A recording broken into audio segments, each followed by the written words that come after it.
Start with a hickey, you say mosquito, do that. Conchita, that ain't no mosquito. It was something bigger, girl, like smell a rat. Something just ain't right. That ain't no mosquito bite. Something just ain't right. Why you acting so uptight? Baby, I've been loving you so long, loving you so strong. Now I'm wondering if someone's been in the cookie jar, plucking on my guitar and pop the G string. Something just ain't right. Why you acting so uptight? Something just ain't right. That ain't no mosquito bite. That ain't no mosquito bite. Heaven knows, yes, heaven knows that I love her. I said, heaven knows, yes, heaven knows that I care. Oh, while we're dancing under the stars above, I thank heaven that I found your love. Oh, I thank heaven that I found your love. Oh, I thank heaven that I found your love. Oh, this guy, she put me crying rice. This guy was treat me nice. Scoop fish with Johnny King. Sweet macaroni, she baked. Oh, that I found your love.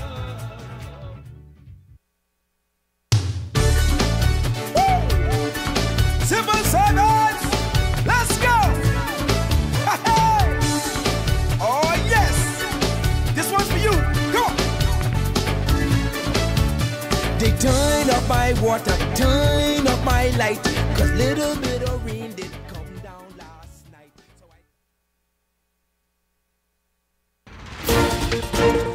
Tonight it's official, the U.S. ambassador to the Bahamas on island today.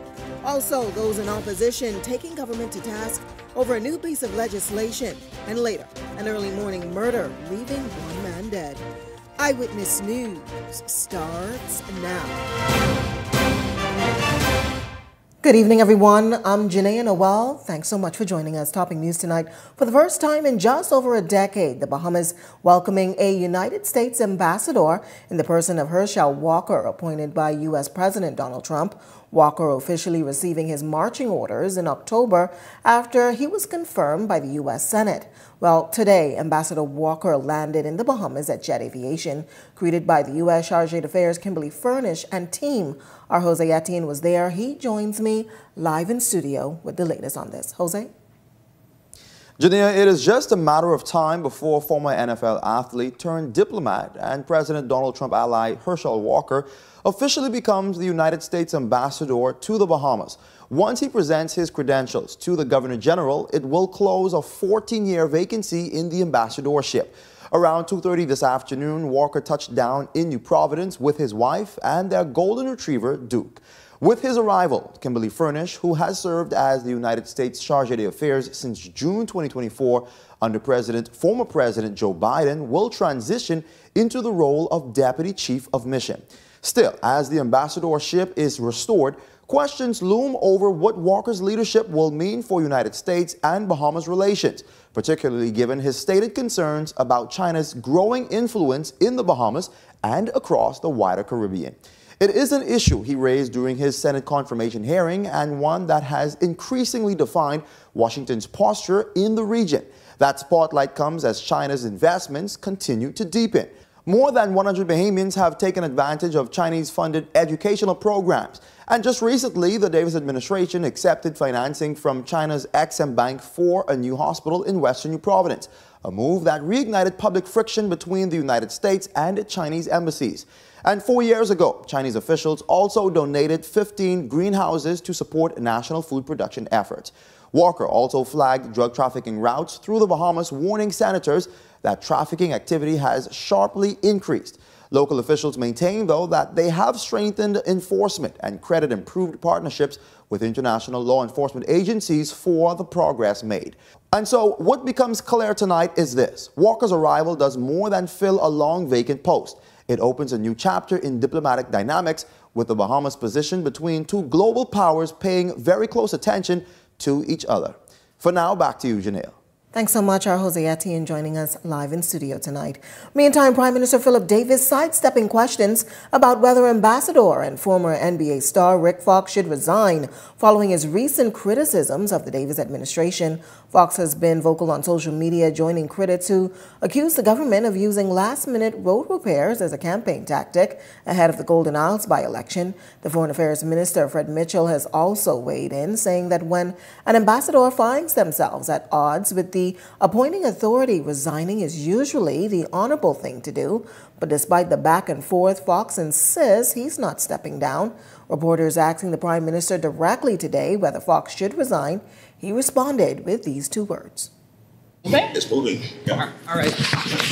PM, will Fox, I guess, be expected to resign?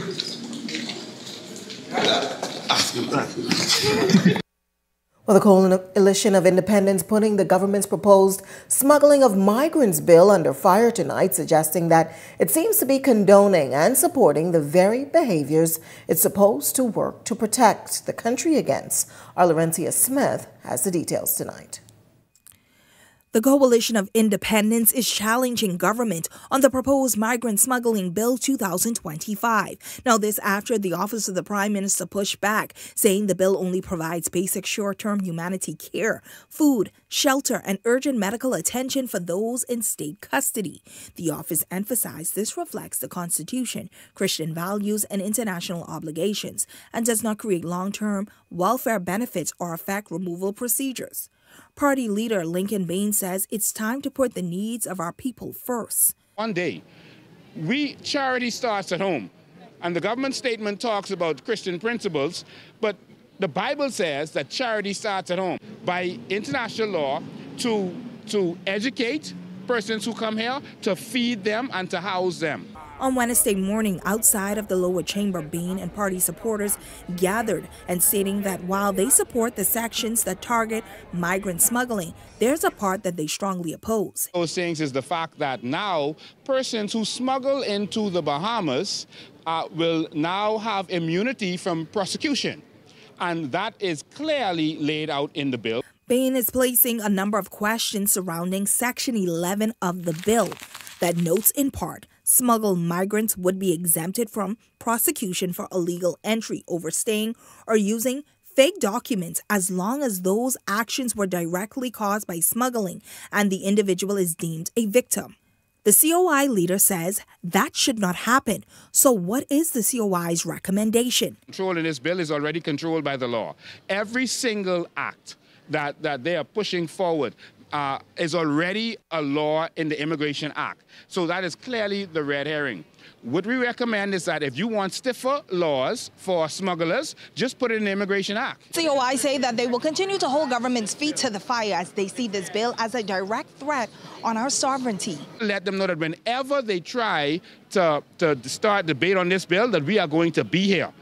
And we are willing to do anything to stop them from doing this bill, because this is tantamount, in our view, to genocide. The 22-page proposed legislation was tabled in Parliament in October by National Security Minister Wayne Monroe. The bill expands the Bahamas' power to prosecute cases committed at home or abroad, especially when the country is the origin, transit, or destination for smuggled migrants. It targets offenses from using fake documents and arranging illegal entry to hiding migrants in vessels or vehicles and building secret compartments. Penalties are steep, up to $100,000 or 7 years in prison on summary conviction, and up to $200,000 or 10 years on conviction on information. Laurencia Smith, Eyewitness News. Meantime, the Minister of National Security, Wayne Monroe, firing back. He's blasting the Coalition of Independents leader Lincoln Bain and its supporters over their grievances with the proposed legislation, insisting that the protesters are simply perpetuating misinformation because of their lack of understanding. It doesn't repeal any provision of the Immigration Act, none whatsoever. When it says that you have to observe the human rights of migrants, we already have to do that. When it says that they have a right to contact their consular officials, that's already the case. If an American is arrested, they have a right to talk to the U.S. Embassy. If Jamaican High Commissioner, Canadian, so on and so forth. None of that is new. No. The only thing that is new is we can now get you if you are smuggling people where we can't get you now. It's a problem now between us and the U.S. where these people are consolidated, and you've reported on it in Grand Bahama and Bimini and Abaco and smuggled to the U.S. Well, now if we catch them in our waters, we can't do anything to them because they haven't broken our law. But if they're transiting to the U.S., we can live up to our international obligations and arrest them for seeking to smuggle these people to the U.S. If we don't do this, I can guarantee you it'll only be a matter of time before the U.S. gets fed up with us. Well, based on this issue, Eyewitness News turning to social media, posing the question, do you believe the government should revisit the Smuggling of Migrants Bill 2025 and conduct broader public consultation before moving forward? 79% of participants voting yes, the government should go back to the drawing board, while some 13% also voted yes. More public consultation is needed before debate, while 2% voted no, the bill should move forward as drafted, and 6% voted that they were unsure. More information on the bill is needed. On to some other news tonight. A Haitian man is denying allegations of marriage fraud designed to obtain a spousal permit. Prosecutors claim that 25-year-old plumber Ernesto Saintville entered into a fake marriage on May 8th of 2019 and submitted a marriage certificate to the Immigration Department later that year to support his spousal permit application. The scheme came to light when his alleged bride, Gia Clark, went to the register to the birth of her child in February of 2025 and was shocked to discover that she was married to Saintville. Saintville denied the allegations during his arraignment before Magistrate Kendra Kelly Burrows and was granted some $6,000 cash bail. He's required to wear an ankle bracelet and check in weekly at a police station until his trial, which is scheduled to begin on April 8th. From the crime beat tonight, a man is dead following a brutal stabbing in the Gambier Village area. Police say the victim, believed to be in his early 30s, was found near a home on the track road off of Fernando Road with multiple stab wounds. Family members officially identifying him as only Kevin, while police press liaison Chief Superintendent Sharia King provided this update at this morning's scene. Police responded and discovered an adult male in his early 30s and is a resident of the area with lacerations to the upper body. We are appealing to anyone, asking anyone with any information into this matter to please contact the police to assist us in investigating this matter. Minister and Member of Parliament with responsibility for the area, Dr. Hubert Minnis, also on scene today, revealing he plans to speak with the family within the coming days. He says the incident has left the community members shaken as Gambier is considered a peaceful place. We are all one family, and the police has responded. We have the greatest respect and confidence in the police, and I'm certain that they would get over this. But this would help to bring all of us together, support each other, support the family. I spoke with the mother a little while ago, and obviously she's distraught and saddened, but immediately after Parliament today, I will come down and spend more time with the family. Prime Minister Philip Davis tabling a resolution today for the borrowing of some $201 million from the Export-Import Bank for the construction of a new hospital on Papal Track. Davis, in his address, stressing the dire need for the new facility to ensure the future efficiency of the country's healthcare sector. To this end, he explained why it's important for construction to begin on this project while simultaneously working on the existing hospital. Of the luxury of time, have back and forth discussions about whether we just need another room added to PMH, when people are sick and dying and need us to take decisive action. Now, I know there are some who have concerns about the long-term sustainability of operating two hospitals. We are under no illusion that new facilities will automatically solve all of our healthcare woes. That is why we have strengthened so many critical healthcare in our nation in preparation for this moment. As I speak, the PMH's new accident and emergency wing is being readied for full operation in a matter of weeks. Clinics are being built and more workers are being trained. No one component, not even a new hospital, will be a silver bullet that alleviates all of our challenges. Well, according to the Minister of Health, Dr. Michael Darville, the project will take between 30 to 36 months. Now, the site of the new facility has been the subject of controversy for some time, specifically after a recent town hall meeting where there were suggestions that there could be flooding in the area. Darville says all environmental clearances have been given. Madam Speaker, I am pleased to report that since that meeting, a contract was awarded to Caribbean Civil Engineering Group Limited to study, analyze the East Grove and Paul Track draining systems and make recommendations on mitigation strategies to the affected communities. I am pleased to report that the preliminary findings from this civil engineering report verify that the newly proposed hospital will not, I say will not add to the flooding challenges in the surrounding communities, but will instead add much added value and protection by the design drainage system for the hospital itself. Opposition leader Michael Pintard is accusing the Davis administration of canceling a fully funded $90 million upgrade plan for the Princess Margaret Hospital under the former Minnis administration and replacing it with a more than $200 million loan. And reportedly, half of the jobs are set to go to foreigners, according to Pintard.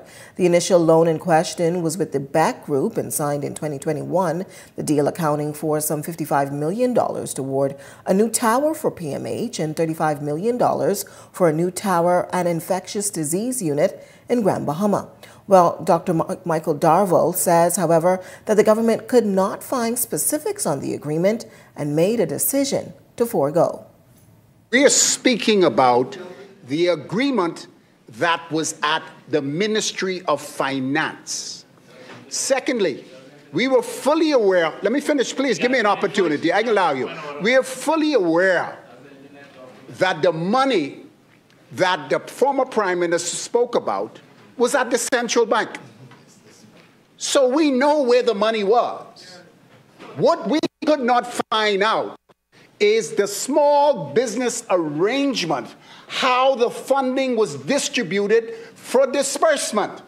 And that created challenges for us because 6 months before the election, an agreement was signed. An agreement was signed, and we wanted to make sure that the agreement made sense for our administration. Now, the new deal accounts for a new hospital and continued upgrades to existing medical facilities. Pintard says he's not buying the health minister's excuse. When governments change, there are handover notes prepared by very competent public servants led by the permanent secretary. I can almost guarantee you, Madam Speaker, that the Minister of Health and the Minister of Finance would have received handover notes that gave details relative to these projects. Now, here in the very press release I just read from, it's very clear. Approximately US $89.4 million of Santana's loan will be allocated to the PHA to upgrade 2 of the island's nation's 3 public care facilities, procure medical equipment, and fund its project management costs. US $20 million will be granted to the SPDC for loan guarantees to MSMEs to preserve jobs, improve productivity, stimulate economic activity, and promote resilience. Madam Speaker, those workers, those talented workers are still in the Ministry of Finance, and somebody need only ask them the details that were required. Well, a critical equipment failure at the Rand Memorial Hospital morgue forcing the Public Hospitals Authority to move quickly after a motor malfunction shut down the facility's reefer unit. PMH confirming a new 40-foot reefer was immediately brought in, allowing morgue operations to resume without major interruption. Managing Director Dr. Aubinet Roll says the temporary containers will remain in use while renovations on a new permanent morgue facility continue. We were able to secure a new reefer from Tropical Shipping to be able to use to secure the bodies. It's in place. It's working well. But I'm also happy to state that while we were having challenges, we had various partners in Grand Bahama who really assisted to ensure that loved ones were secured during this period. And I really want to thank Jaeger as well as the other funeral homes who, when we called, came expeditiously to receive those deceased bodies and to ensure that they were in safekeeping. This is actually just an interim period. Persons do note that we are doing the work at the RAN in relations to what we call the new renovated morgue. And so that project is still ongoing.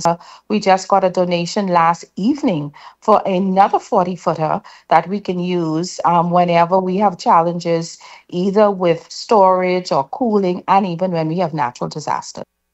Dr. Roll also telling Eyewitness News exactly where PHA stands with the morgue renovations, and she's reassuring grieving families in the nation's second city that their loved ones' remains are secure and being treated with the utmost dignity as the upgrades continue. We're just waiting to satisfy one element, and if that could be satisfied very swiftly before the end of this year, then we are hopeful that we will be able to move with all of the equipments in place before the end of the first quarter of 2026. We want to assure them while that is being done, now having a replacement reefer that we installed on Monday and now having a donated one, we are very confident that we would have no issues with the bodies of loved ones.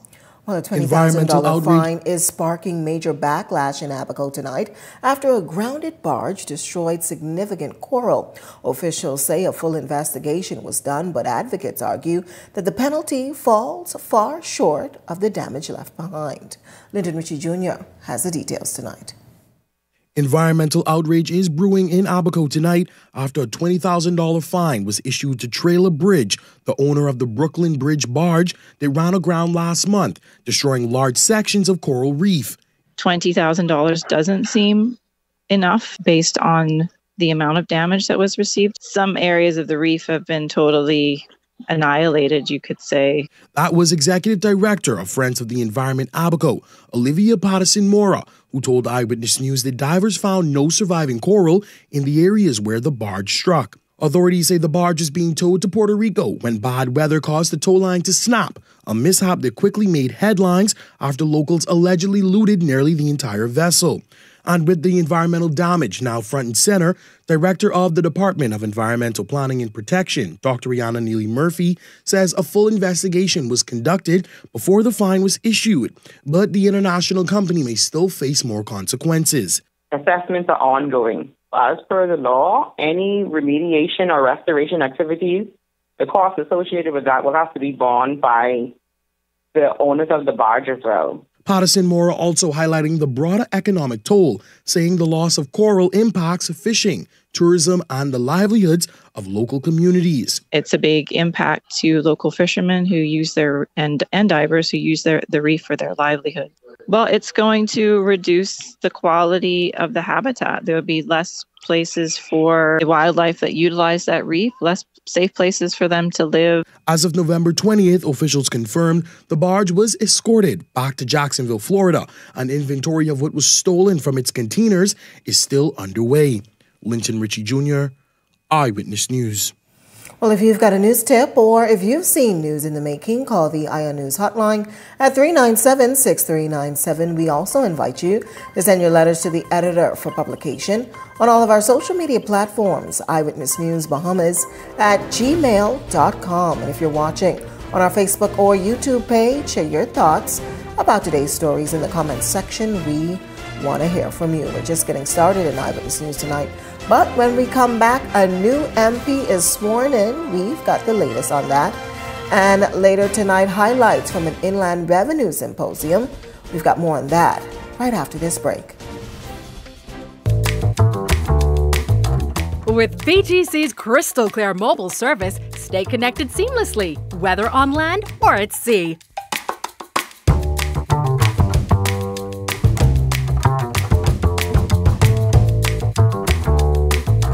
Our reliable postpaid plans keep your loved ones closer, no matter where life takes you.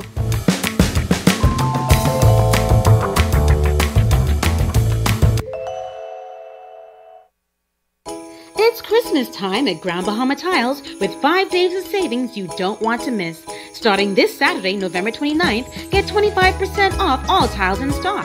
Then on Monday, December 1st, savings drop to 24% off, ending Thursday, December 4th with 21% off. The early bird really catches the worm this Christmas as savings drop each day. Hurry down for early Christmas savings at Grand Bahama Tiles. Call them at 352-7920. The best Christmas memories aren't the ones posted, they're the ones that stay. So whether you're here for the original memes or spicy moments, gather round for the memories that truly matter. Share 8 juicy pieces of KFC chicken with your favorite sides and our new coconut dessert biscuits, a holiday treat made to share. Enjoy Christmas without a filter or dish duty, but with the moments that are full of flavor. KFC's Festive Feast, starting at $20. Finger licking good.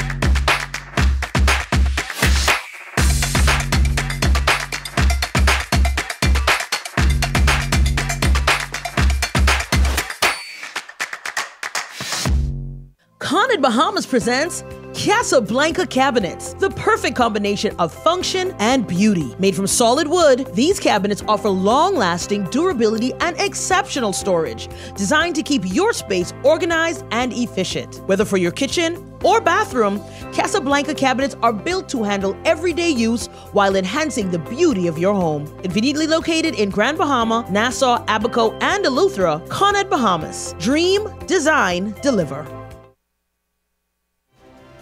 This segment of Eyewitness News is brought to you by EV Motors Fleet Sales Division. For 2026 commercial vehicles, call 821-2403 today. Well, welcome back. Here's a look at your Eyewitness News gas tracker. You're getting the cheapest tonight at Shell, $5.28. Rubis coming in at $5.34. Esso still the highest, $5.46. Those are your prices at the pump. Welcome back. You're watching Eyewitness News. Well, we're getting reaction tonight on the much-needed streetlight upgrades along the Milo Butler Highway as more residents raise concern about the safety in that area. Laurencia Smith has the details tonight.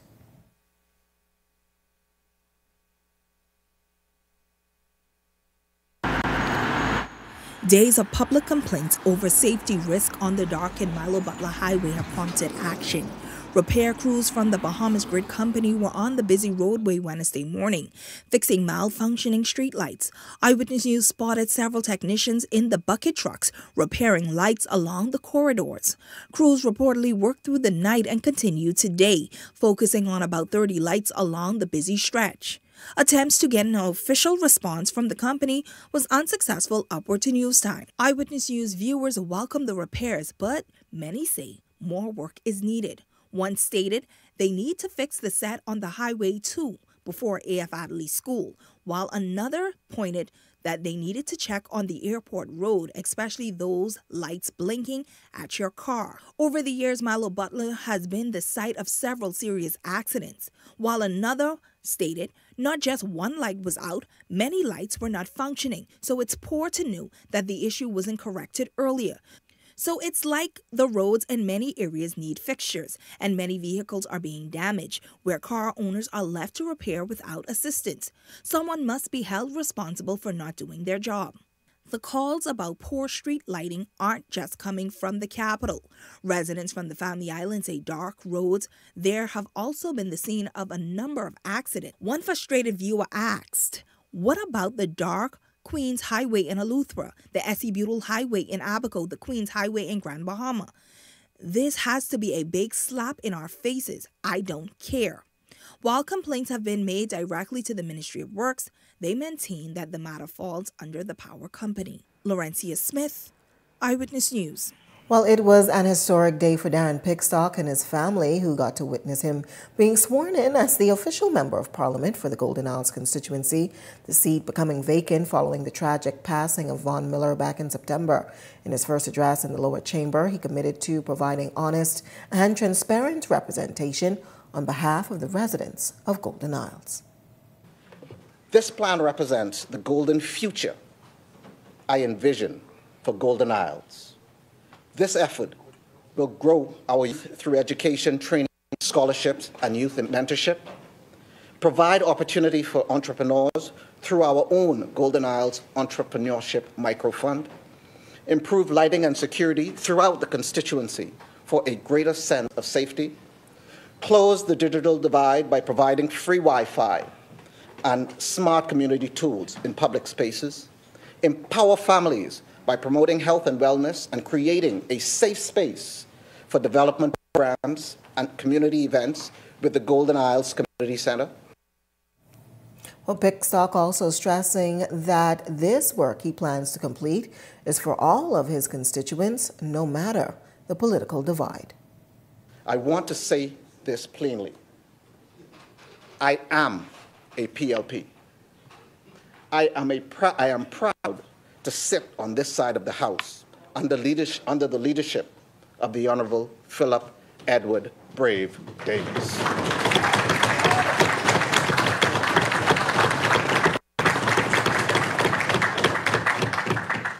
At the same time, I understand that in Golden Isles, I represent every resident, whether they voted PLP, F&M, COI, or simply stayed home. I intend to earn their trust through tangible work that they can see. Pickstock being congratulated on his appointment by several of his new parliamentary colleagues, including Prime Minister Philip Davis, Opposition Leader Michael Pintard, and the Coalition of Independents Member of Parliament for Grand Bahama, Hiram Lewis. If you put in the work and you stay steady, ensure that God is always in your life, you will succeed. And I hold him up again as an example to what we can do and be in this country once the opportunities are there. A number of us hail from public schools, and I think this is a good opportunity to send a message to many of our young people who believe that very little come out of the public school system, and it's absolutely not true. Your election is, again, a continued part of that message that, notwithstanding where one starts out, you have the capacity to achieve great things. I know you're decorum, and I believe that you're well studied, you'll be well prepared, and you will make a positive contribution towards the advancement of our legislative arm of the government, and also to your machinery, to your family. Again, thank you for supporting, because we oftentimes in this place is very lonely, it's very taxing on us, and we also recognize that it's taxing on you. Former Deputy Prime Minister and longtime Free National Movement MP for Killarney, Dr. Hubert Minnis, is once again urging his constituents to throw their support behind him as the 2026 general election approaches. Earlier this year, F&M leader Michael Pintard announced that Dr. Minnis would not receive the party's nomination for the Killarney seat, a constituency he's represented since 2007. Instead, the F&M recently nominated Senator Michael Barnett Ellis. Despite this setback, Dr. Minnis is showing no sign of stepping aside. He has remained tight-lipped on whether he plans to run as an independent, but his calls for continued support suggests he may still be preparing for a political comeback. To the resident of Killarney, I need you to stand with me. Whenever election is called, I need your support, just as you have offered and given me your support from 2007. We will continue to make Kalani even stronger.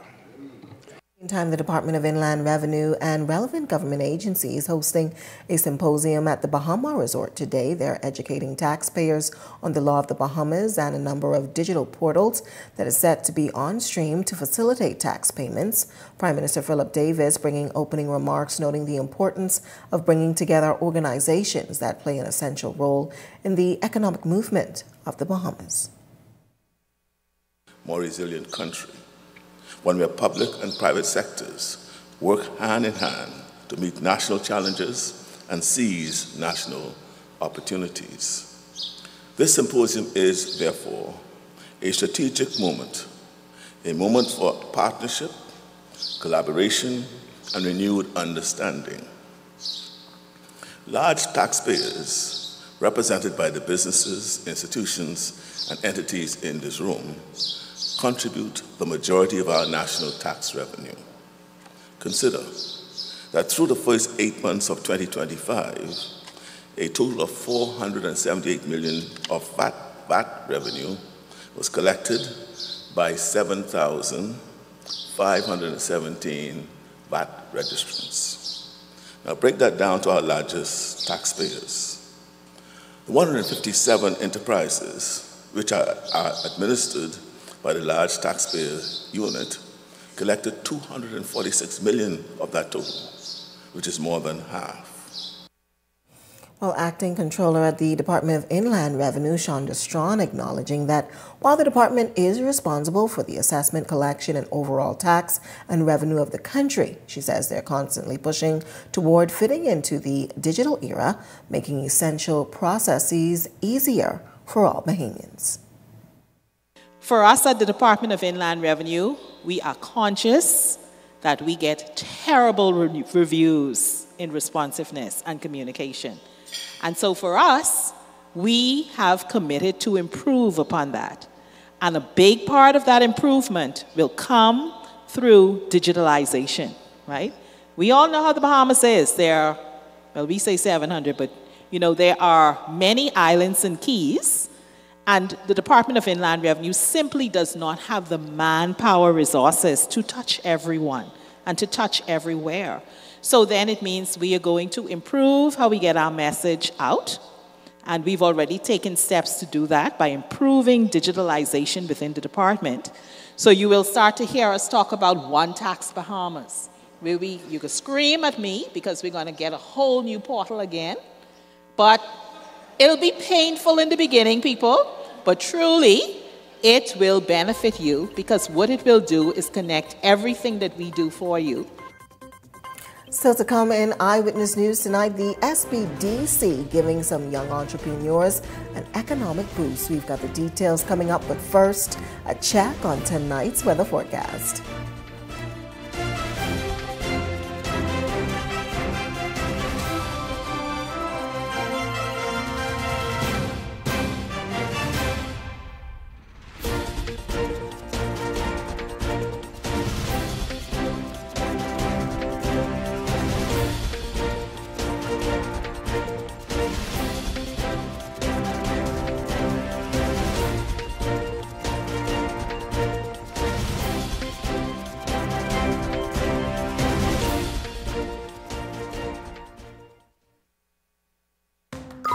Are you searching for something new? Something exciting? Your dream job in paradise? Well, look no further. Royal Beach Club Paradise Island is hiring. Join a dynamic group of passionate hospitality professionals, craft unforgettable moments, and thrive in a vibrant, welcoming atmosphere. Play your part in shaping the future of our team while growing your own career every day. Bring your energy, your passion, and your creativity to a workplace that's as dynamic and fun as you are. At Royal Beach Club Paradise Island, the opportunities don't just exist. they're limitless. So are you ready to find your perfect fit? Visit Royal Beach Club at paradiseisland.com/career today and step into a world of exciting possibilities.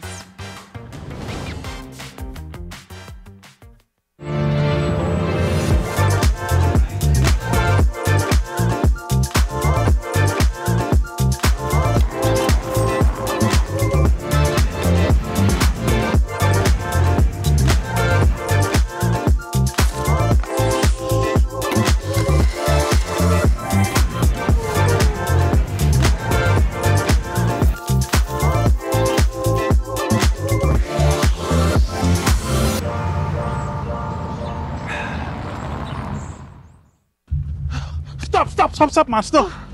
But it's hot today, boy. Boy. You see that? Mm-hmm. That's snowing.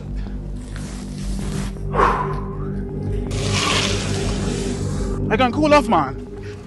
Where you going? Get back here. Don't go in there. I get inside there. I can cook whatever you want tonight. Where you going? You gonna do what? I can cook whatever tonight.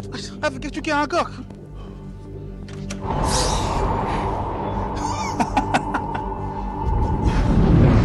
Step up the heat and enter Skypole.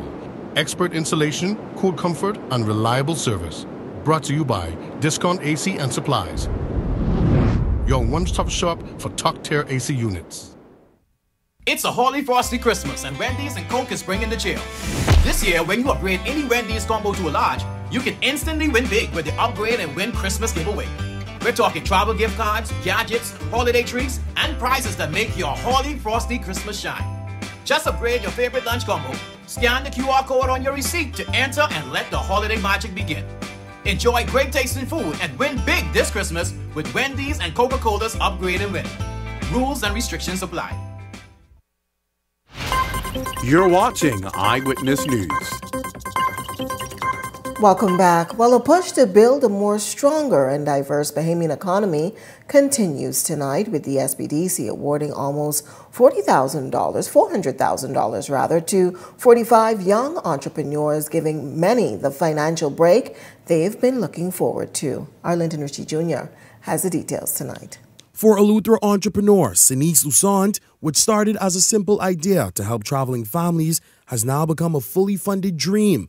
The owner of Ray's Baby Gear Rental says the support couldn't have come at a better time as she continues to bridge the gap in baby equipment rentals on the island. Bulky items, car seats, and it can be expensive, airline fees and all of that. There was a man in Eleuthera. She's one of 45 young entrepreneurs sharing in nearly $390,000 in funding from the Small Business Development Corporation, a life-changing boost for many who've been building their brands with limited resources. Cheers erupted in the room as each recipient received funding after completing a 6-week business training program through the SBDC. From beauty and fashion to baby care services, recipients shared their hopes and their plans with Eyewitness News. This is going to help with getting the equipment that we need to help to expand. Afford me a cargo van to be able to transport these heavy baby equipment. I can bring unique fashion to the Bahamian society and to young people who feel like the fashion is limited. The program focused on developing creative skills, marketing, problem solving, and business management. Executive Director of the SBDC, Samantha Rose, says with the right guidance, many of these businesses could see a significant growth. Now your job is to steward these funds well, build with intention, think long term and not just next quarter. Angel Pride, owner of Natural Daughters, says the funds came just weeks after a major milestone for her natural hair brand, making the moment even more special. The timing is so perfect, like everything is just aligning in God's plan, of course. Just received my certification as a level 2 hair loss specialist, and now we are in the process of expanding our business. And for Swag Invasion founder Matari Jean, the funding brings him one step closer to taking his passion for fashion to a global platform. A sense of diversity when it comes to the fashion world, and I just feel like I'm grateful for this grant, and it's a new beginning and a new start for the fashion world. SBDC officials say the goal is simple: to position young Bahamians to succeed at home while contributing to a stronger and more diversified Bahamian economy. Linton Ritchie Jr., Eyewitness News. Thanks, Linton. Stay right with us. A check on sports is right after this break.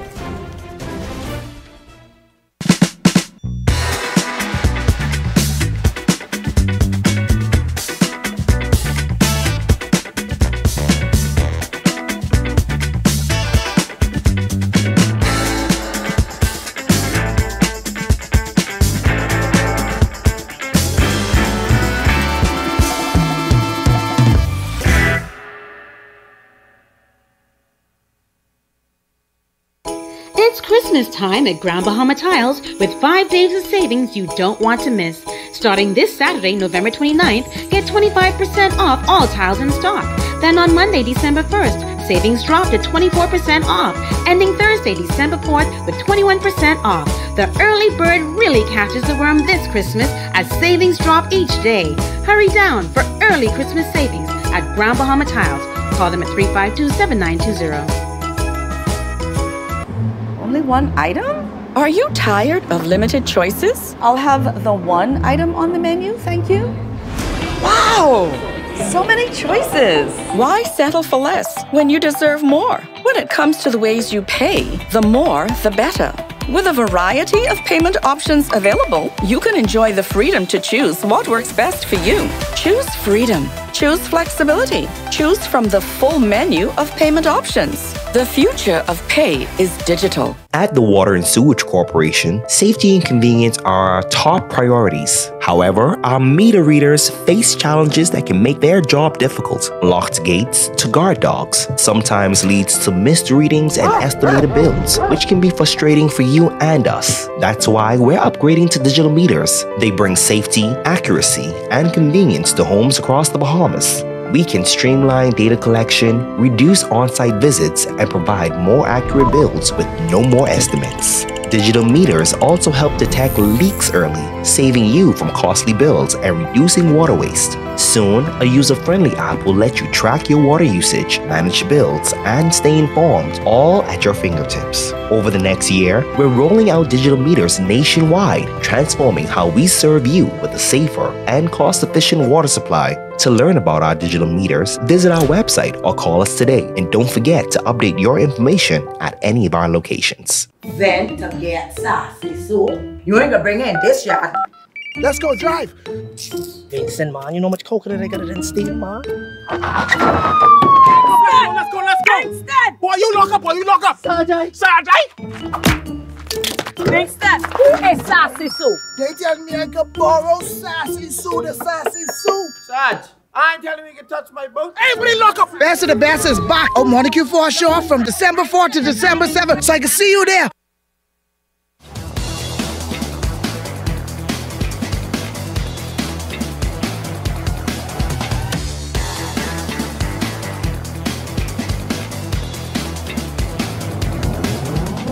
Eyewitness Sports is brought to you by 103.5 The Beat.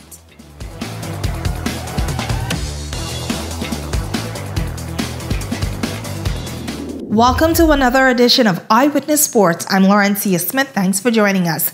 Topping sports tonight. We're on the baseball diamond with MLB superstar Jazz Chisholm Jr. Jazz Chisholm Jr. gave the local young baseball players a special surprise recently, stopping by his Foundation Youth League over at the Blue Hill Sporting Complex. The New York Yankees star spoke about what it means to come back home and watch the program enter its third year of action. This is where I started. This is how my game began. This is where my grandma took me to get everything started. So it's just a full circle moment for me to even see like other kids. I have my little cousins playing in the league. From the baseball field onto the basketball court with the men's national basketball team that has dropped their second matchup against Canada. Team Canada picking up another win over Team Bahamas in the FIBA World Cup Americas qualifiers, edging out the 2-4-2 94-88. Recently. Now, all 5 of the Bahamian starters finished in double figures. However, that was not enough. Garvin Clark led the way with 20 points. Dominic Bridgewater added 18. Isaiah Mobley had 16. Rashard Davis dropped 15. And veteran Jerron Keno Burrows chipped in with 12. Experience. So, as far as the game, like Coach said, we did not show the face that we wanted to at home. A lot of credit to you guys, and a response was needed, and I think that the coaching staff made some really good adjustments to help us with some of the things that we had trouble with, and hats off to Canada Basketball. They took every punch we threw. Despite a huge second half, forcing 24 points off of turnovers and scoring 17 in transition, the 2-4-2 could not slow down Canada's offense. The Canadians shot 51% from the field, nearly 65% from the two-point range, and using their size to win the rebound battle, 39-27. The Bahamas returned to Group B action in February against Jamaica. And finally, in sports, tonight I'm introducing you to Bahamian judo superstar Cara Hanna, who recently made history over in Canada, bringing back home the gold medal. La medalla, the gold medal from the Bahamas, Cara Hanna. As the 2-4-2 national anthem played, Hanna said that she stood on top of the podium at the 2025 Montreal Pan American Open with pride. Speaking with Eyewitness Sports today, Hanna shared that she gave all the credit to God for the victory. The judo star says that she was determined to return home with some hardware. The first minute, the girl broke my nail, so I was like, you're not going to make me bleed and win. So a fire was burning inside of me. I said my quick prayer and I was like, God, let's show them what we're good for. Hanna is coming off a mixed showing at the Pan American and Oceanic Senior Championship in Chile, missing the podium with a 5th place finish in her division. But there still was a milestone. She now cracks the top 100 in the International Judo Federation World Rankings, and she's laser focused on her next goal, the Los Angeles 2028 Olympics. All of these tournaments over the next 3 years are going to not only put me up at a higher rank in the world ranking system, but it's going to push me to qualify for the Olympics. I'm fighting for the country. I'm fighting for our next generation of youths that'll be coming up. I'm fighting for the little girls and the little boys who look like me and who think that their dreams are too big. But I want them to know that we all deserve to be on the world stage. So don't give up on yourself. It's an amazing feeling to be a Bahamian woman in sports. Well, that's what's making sports at this hour. I'm Laurencia Smith. Stay tuned for more news on the other side of the break.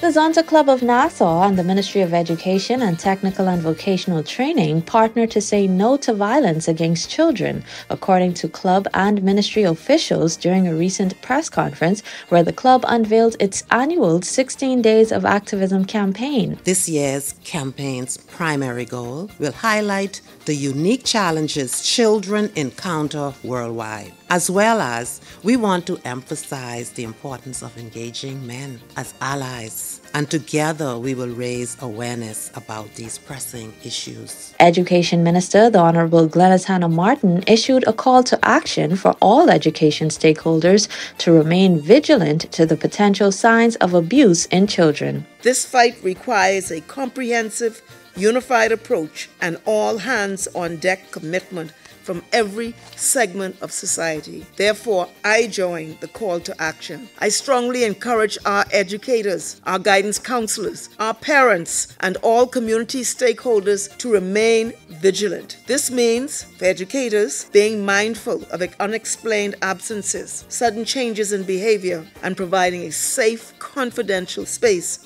for disclosure. Author of the book Buried to Bloom and child abuse survivor Brianna Allen shared her support for the Zonta Club's meaningful activism. As we approach the 25th of November, the beginning of the 16 days of activism for the elimination of violence against women, I stand together with these remarkable women of Zonta Club. I stand with my sisters who are silent and afraid to stand up for themselves, experiencing these traumatic events. The invisible chains often seek to silence voices that deserve to be heard. Jonna Lee McIntosh for Ed Talk.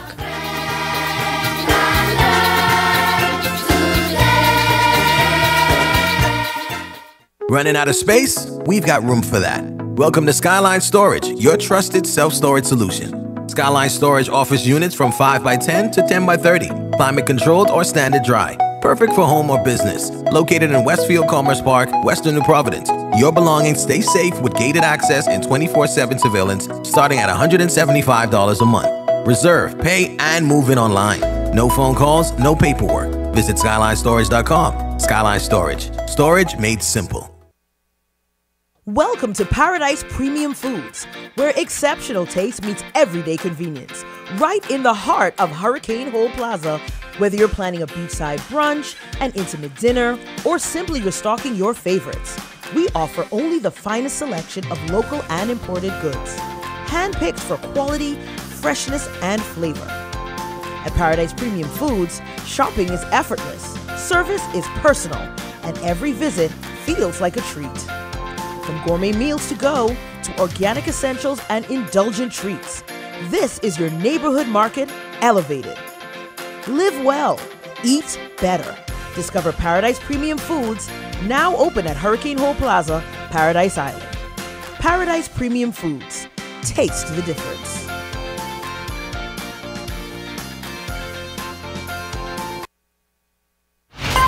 You're watching Eyewitness News.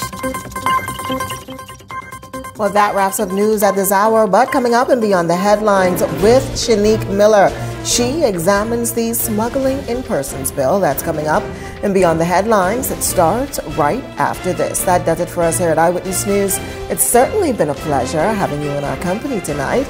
On behalf of the entire news team, I'm Janae Nawal saying good night, be safe, and a very special happy birthday to Chance Collymore. Have a good night, everyone.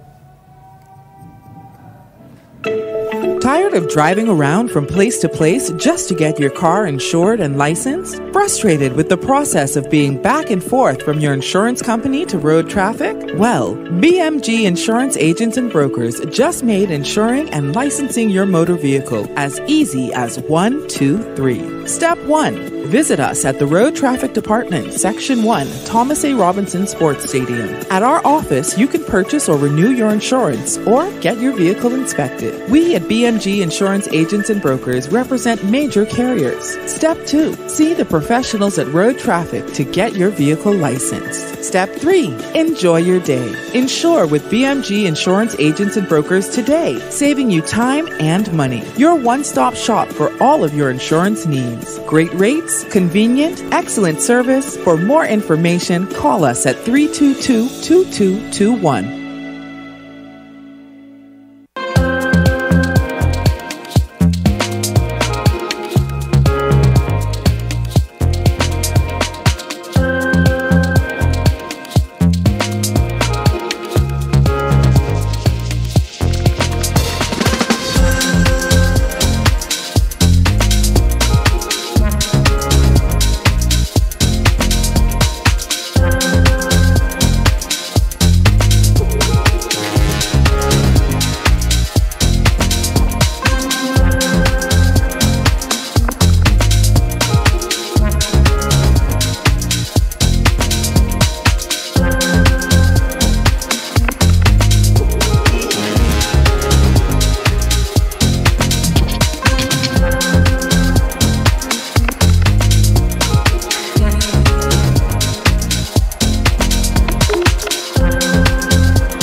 Well has expanded their testing menu. We now offer blood work, drug screening, and so much more. Our hours of operation are Monday to Friday, 7 a.m. to 5 p.m., and Saturday, 8 a.m. to 1 p.m., located on 11 Madera Street. We are here for all of your laboratory needs, with fast and reliable lab work done by our friendly and knowledgeable staff. Let us help you take the needed steps to stay in the know about your health. Let's keep working towards a healthier you. Stay eatin' well. So you want a space. But not just any space. You need something with a little more potential. So how about 1,000 square feet of room to play with? Superb audio and video production capability, digital LED wall, full lighting grid, and about 124 seats to accommodate a full studio audience with so many other features. Make us your home for your next concert, conference, and so much more. Honestly, the possibilities are endless. Here at ILTV Studios, we'd love to bring your next event to life. So what do you say? Do you want our space?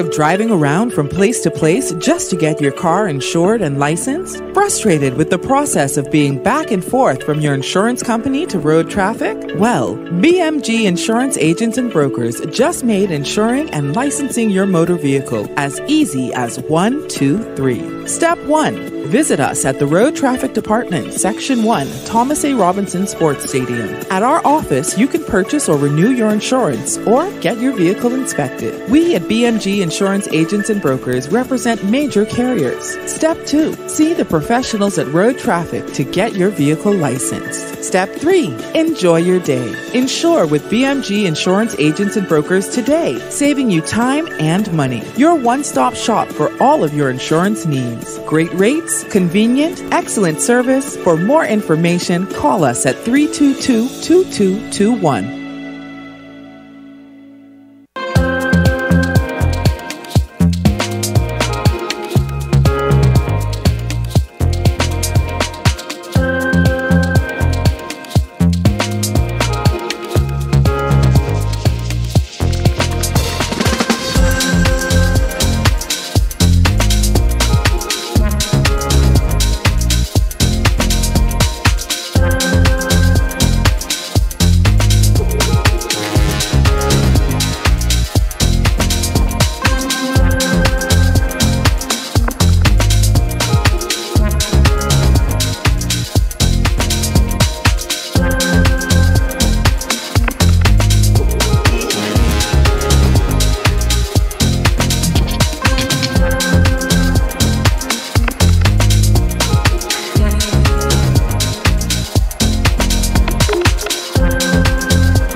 Well has expanded their testing menu. We now offer blood work, drug screening, and so much more. Our hours of operation are Monday to Friday, 7 a.m. to 5 p.m., and Saturday, 8 a.m. to 1 p.m., located on 11 Madera Street. We are here for all of your laboratory needs, with fast and reliable lab work done by our friendly and knowledgeable staff. Let us help you take the needed steps to stay in the know about your health. Let's keep working towards a healthier you. Stay eatin' well. So you want a space. But not just any space. You need something with a little more potential. So how about 1,000 square feet of room to play with? Superb audio and video production capability, digital LED wall, full lighting grid, and about 124 seats to accommodate a full studio audience with so many other features. Make us your home for your next concert, conference, and so much more. Honestly, the possibilities are endless. Here at ILTV Studios, we'd love to bring your next event to life. So what do you say? Do you want our space?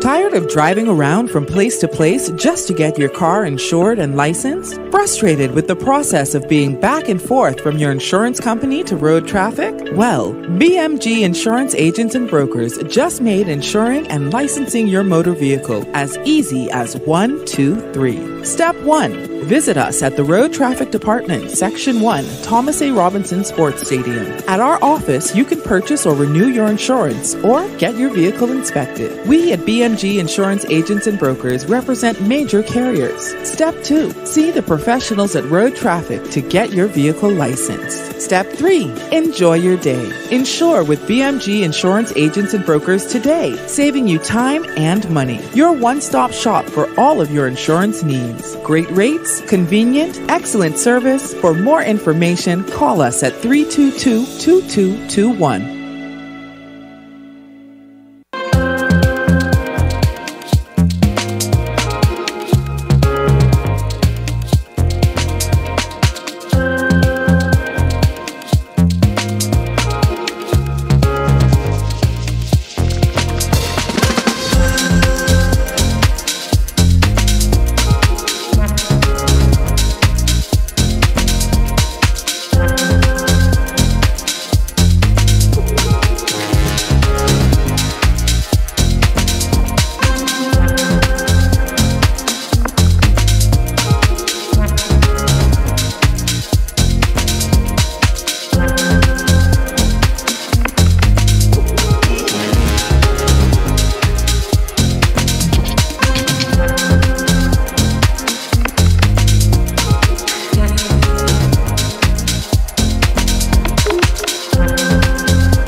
Well has expanded their testing menu. We now offer blood work, drug screening, and so much more. Our hours of operation are Monday to Friday, 7 a.m. to 5 p.m. The thoughts, views, and comments expressed by the hosts, guests, and callers on Beyond the Headlines are not necessarily those of management, ownership, or production unit of the Verizon Media Group.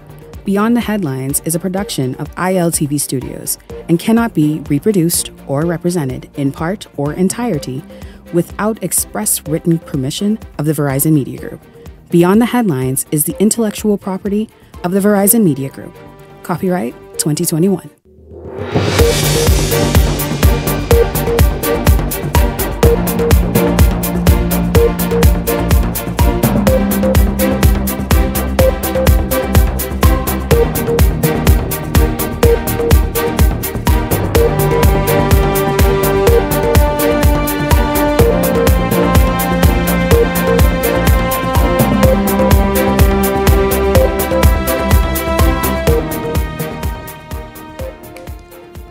Good evening. The new smuggling of migrants bill raising questions among various groups tonight. And so tonight we ask, what's the real story? Also tonight, it's the Beyond the Headlines political series temperature check. I tell you, the temperature in here is a little chilly, but out there it's quite hot. Tonight we're zeroing in on the Mount Moriah constituency. Which of the three candidates is causing constituents to take a second look by the job they're doing? Who is not making a ripple in the water? Who's hitting home runs? It's temperature check tonight. The panelists are ready, and I'm excited to hear what their investigations reveal. This is Beyond the Headlines. Good evening. I'm Shanique Miller. It's great to have you along this evening. Well, we begin this evening with a story that's been trending all evening long, all day long. The Coalition of Independence has a lot to say about the government's new. Can you all go back down, please? Just go back down so I could read the thing with sense. Up, then. The Coalition of Independence is putting the government's proposed smuggling of migrants bill under fire tonight, suggesting that it seems to be condoning and supporting the very behavior it is supposed to work to protect the country against. Now, the smuggling of migrants bill is to enforce laws against migrant smuggling by introducing new offenses with hefty fines and/or jail time for those who profit from illegal immigration. The new smuggling of immigrants bill does not interfere with standing immigration laws. We're going to get to the bottom of everything this evening because there seemed to be a lot of confusion. Some would say misinformation, others would say not enough information. And so we're going to get into this evening because it's very important for us to talk about this, especially considering when we have U.S. President Donald Trump now talking about stopping all immigrants from third world countries. Does that ring a bell right there? Third world. From entering the United States. And so we're going to get into it this evening. Welcome to Beyond the Headlines. My contributor, Cassius Stewart. Good evening to you, Cassius. It's good to have you here. We are supposed to have two others join us via Zoom. I am hoping that they are there as well. Welcome to Beyond the Headlines. It's good to have you here. Always, always, always a pleasure, Shanique. Yes, Cassius, let's just look at this and talk about what's happening. Now, the COI leader, Lincoln Bain, says that it is not what is being said as it was debated in Parliament today. It's what's not being said that's the issue. What have you been able to determine? And even in fact of his very statement just right there about what the government is not saying that is worrisome. Well, my problem is not what is being read, is what's not being read. It's the actual bill. And, I think a lot of people are talking and they're sending around this bill and nobody took the time to read it. Mm-hmm. And you're just waiting for somebody to tell you what their interpretation of the bill is, and the interpretation is fallacious. Miles Monroe said one thing to me. He said, Cassius, in the Bahamas, if you read one book, you're a genius. And I couldn't figure out what he meant by that. But what I figured out he was saying is that nobody else reads. Mm-hmm. So if you read one book, you become a genius. And in this case, everybody talking about the smuggler's bill, but nobody took the time to read it. And I wasn't paying much attention, to be honest with you, until I see all of this hullabaloo and I decide to read the bill. Mm-hmm. And everything they said the bill was doing the bill is not doing. And I think the gentleman or the boy is being disingenuous because you're trying to gain political brownie points and trying to make No, the but bill. this isn't something to gain political points over, Well, Cassius. you know, but desperate politicians do whatever they take to get political brownie points, because you're saying that this bill is feeding and housing and clothing and sheltering. We do that now. Every time we apprehend an illegal immigrant, whether they're Haitian or American or Cuban, we put them in the detention center and we feed them every day. If they get sick, we take them to the hospital. We guard them. In fact, I don't have no guard outside my house, but they have guards. And so everything you're saying that this bill should not do is what we do already. And so there are certain UN conventions. One thing you got to realize as a politician, as a future leader, is you don't have to address the individual. Well, I'm talking about all the other politicians. Okay. I don't talk to them. I talk about all other politicians. You cannot be seen to be breaking the law. And governments cannot break the law, whether it is international conventions or local law or precedents. We don't break the law. And so we have international laws that says that anybody who comes to the Bahamas, whether they're refugee, migrants, we have to treat them with dignity and respect. And so you cannot treat people with dignity and respect. What do you mean we feeding them? We have to feed them. What do you mean the bill now, if you could run into an argument because the bill does says that you educate them now, but if they're not here on a long-term basis, why are we educating them? And so if you're saying to the leaders or the Prime Minister, I think we may have to adjust some of the elements of the bill so that it doesn't speak to certain things, then fine. But don't make the bill. Okay, so what are those things? Because if you are the leader of, if the COI has a number of questions, what are those things that perhaps that they have pointed out? And I wish that we had our zone people, because Kevin Harris is one of those who says he has questions. I wanted to hear those questions this evening to have as balanced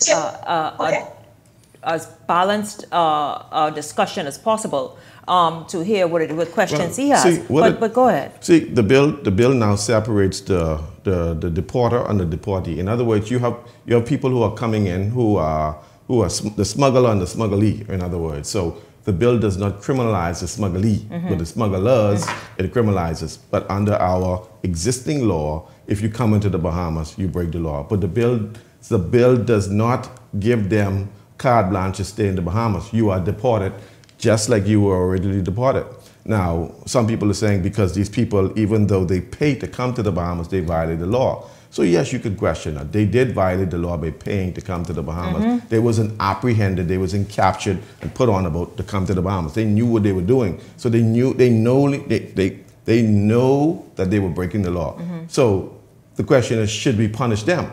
The question is now, so we have 2 men on the boat who's smuggling people. We could punish them what? $300,000, 15 years in jail. Or you have 50 people on the boat. Do we have the time to put all of them in court? Do the court have the time to go through all of these 50 people, or we could just apprehend them and send them back? You see, so which again, is what's done. I mean, if they obviously they are housed at the detention center until there's a time to be able to process them and whatever else it is that happens between Immigration Defense Force and everybody else, and then they are repatriated. See, but under this bill, it doesn't specifically say that these people who are migrants who come to the Bahamas, they are now violating the law, but under the existing immigration law, they are violating our law and they are repatriated. So the bill does not give them any pathways to citizenship. It doesn't give them any refugee status in the Bahamas. If you want asylum, you have to apply for asylum, and you can't say, but what's going on in their country? Because we just shipped a couple hundred back yesterday. America's shipping people back, so they don't have any argument to say that they cannot go back. So now, if Haiti is all burned down and all out water, and yeah, I can understand it, but that's not the case. So anybody who comes to the Bahamas illegally, we could ship them back. And so I think the government has done a poor job in explaining the bill. And so I think they need to strengthen their communications in terms of letting people know and break it down simply, because you just really simplify it. Simplify it so that there isn't this confusion. I think that we do have someone on Zoom right now. I'm not sure if is that you, Kevin Harris? Or is that you, Howard Johnson? No, this would be Kevin Harris. Kevin, good evening to you. Welcome to Be on the Headlines, and let's jump right in quickly. I know that you have some questions about the bill. You're not questioning the bill itself, but you're saying, wait a minute, there are some things in there that have raised questions. Let's go ahead. Well, again, good night, and thank you, Shanique, for the opportunity. Yeah, I guess the general question I believe that I have is what I believe many Bahamians now have, who are now being made aware that, first of all, this bill exists, Second of all, that the bill would have been tabled. Third, that they were preparing to debate this bill and perhaps even pass the bill. The information I got was that the intention was for that to happen today or at the latest maybe tomorrow. So essentially, I think we would have ended up with a very important piece of legislation that could have a tremendous impact on the socioeconomic balance of our country without many Bahamians, number one, being made aware. So, well, Kevin, when has any bill ever been brought to the public for consultation? When has the public paid attention to any bill to even be consulted on? And also, how does this affect the revenue and economy of the Bahamas? This bill that I imagine the Bahamas stands to benefit significantly from in its revenue. Here's why. These migrant smuggling has been happening all too frequently, involving Bahamians and other persons of other nationalities that they have just been arrested, maybe the vessel confiscated, and that's it. So how is it that when a bill's been brought, I'm talking from the days of Salinden to now, unless we talking about a new hospital, well, that's policy, that's different, or something to that sort. When has any bill been brought and taken to the public square and say, hey guys, gather here. Here's what we're going to be talking about. Tell me. Well, listen, politicians are in the business of staying elected, being elected, or trying to get elected. So to have a seat in the House of Assembly, either one of those three things have to happen. Now, part of that process is going to be you need votes. How do you get votes? From the people. So you have a choice as a government. You could decide, you can pass a bill in the dead of night with nobody knowing, and then something happens or someone brings an awareness to it, and I think part of the early discussion you guys have, the government didn't get ahead of the public relations or setting the right narrative to explain the bill.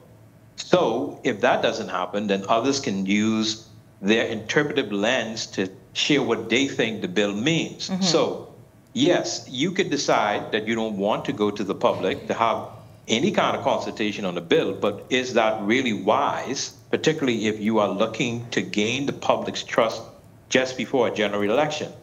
Particularly with a bill that could be very, very inflammatory as this one, where you know the subject matter could be very, very, very But toxic. what is, in case I'm missing something, what is inflammatory about causing men who smuggle in the dead of night, some brazenly in the day, and they go and put people's lives at risk and charge them thousands of dollars, or even the human smuggling aspect of it? Cassis, you could jump in as well.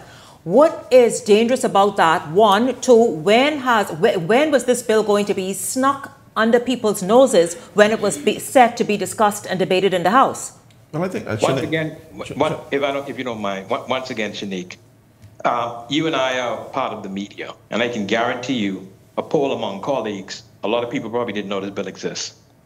It's a new bill. It didn't exist. Well, most people don't follow Parliament.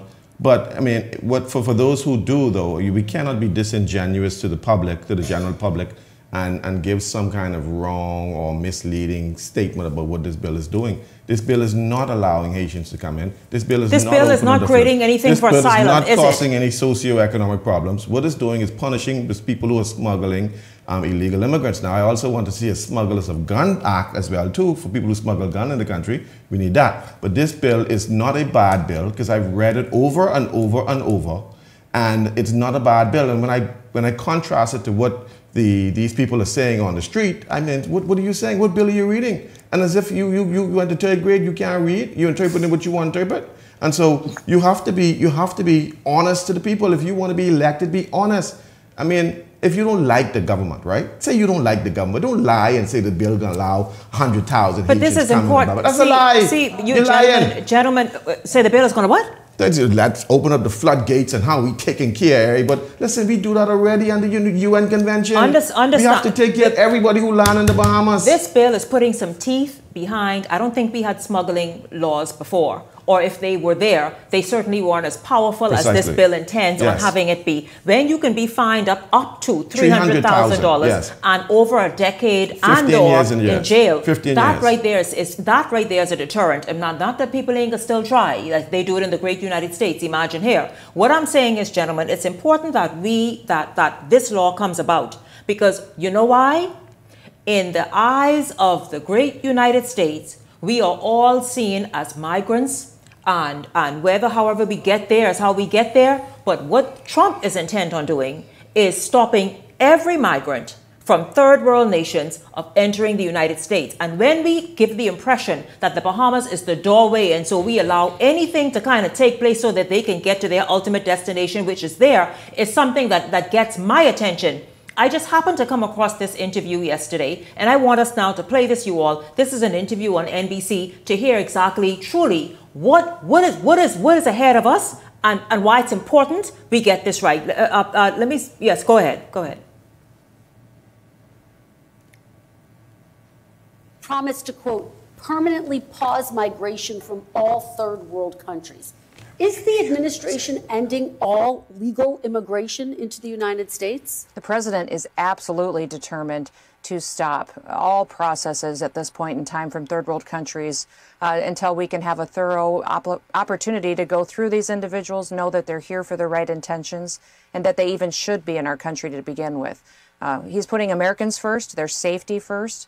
And these third world countries don't have stable governments. They can't sustain them. They can't tell us who they are. And that's really the consequence of what we're seeing unfold with the violence on our streets, is because these countries that people have been traveling to our shores from for so many years under the Biden administration, their governments didn't tell us who they were. We don't have a proper vetting process. So that's one of the things I'm so grateful for, is that President Trump has been bold enough to say, you know what, we're going to stop.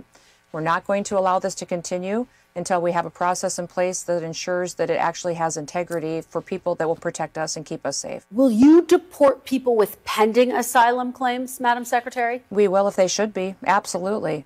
Yes, we are going to go through every single person that has a pending asylum claim, has an asylum claim here in this country. You know, one of the requirements of asylum is that you have to come in every single year for a checkup and an interview process and a revetting, and that is something that we're going to expedite and happen immediately with anyone who does have that asylum claim today, and ensure that they deserve to still be in this country, that they still have the purposes for which they claimed that asylum in place, and that they're not here being radicalized and perpetuating dangerous criminal activity against our Americans. And so you all, the reason I asked my team to pull that, gave them that video, I saw that a day or two ago, and I went, I thought about different things that we're doing and what's been said and put out there. One of them is, remember you all, and I don't want to rehash this, but the passport matter.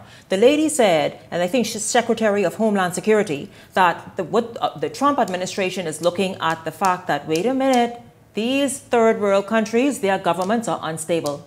They're allowing anything to happen, and guess what's happening as a result of them allowing anything to happen in their nations? People, those same type people, and their slackness is affecting the United States. So when I got wind of this bill, and then of course I saw that there was a protest to call attention to it, for the first time I read an entire bill.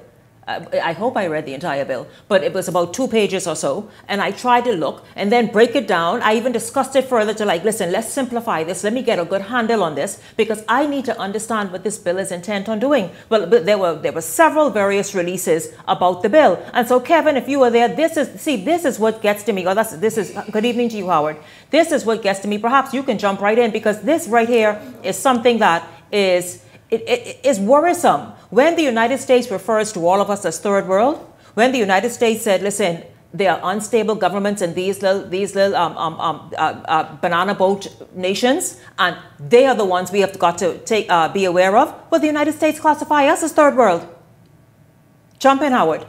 Yes, good evening, Shanique. Good evening, Brother Harris. Good evening, Brother Stewart. And good evening, Bahamas. So, Shanique, I just want to clarify one quick thing with the video that was shown, because I've seen that similar stuff playing out on the news here in the United States.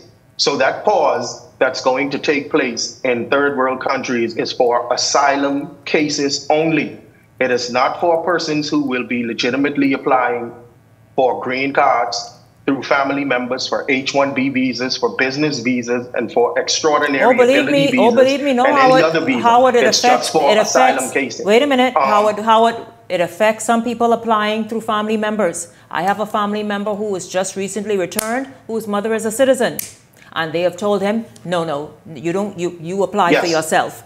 So that's why I said. So that's why I use the word legitimately. Now, some people are not applying but individually, people are being turned around. But this video specifically speaks to asylum cases. It don't matter what the video speaks to. Let's talk to what's happening right here, because broadly you're saying that. So I just wanted to say people are being affected. Yes. What Brother Harris said, that that I've seen trending on social media and coming on to my WhatsApp.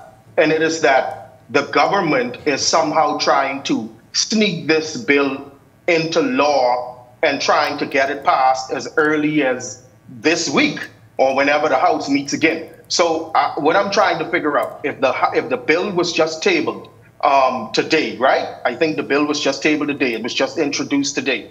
According to the Constitution of the Bahamas, a bill has to be read 3 times in both the Senate and the House, and then sent to the Governor General to be signed, and then it becomes law. And any time from the tabling of the House of Assembly, in the House of Assembly, until the Governor General signs it, that is the opportunity for all of us as citizen stakeholders, for other political parties, for groups, for any and all of us to give our say-so, give our views and our feedback and our opinions and our discussions on the bill. And there's an opposition sitting in the House of Assembly that is supposed to be one of the watchdogs for what is going on with any bill that is introduced and expected to be passed in the House of Assembly. So all of this sneaking and red herring stuff and passing under the cloak of darkness, that can't happen according to the Constitution of the Bahamas. Cassius, quickly.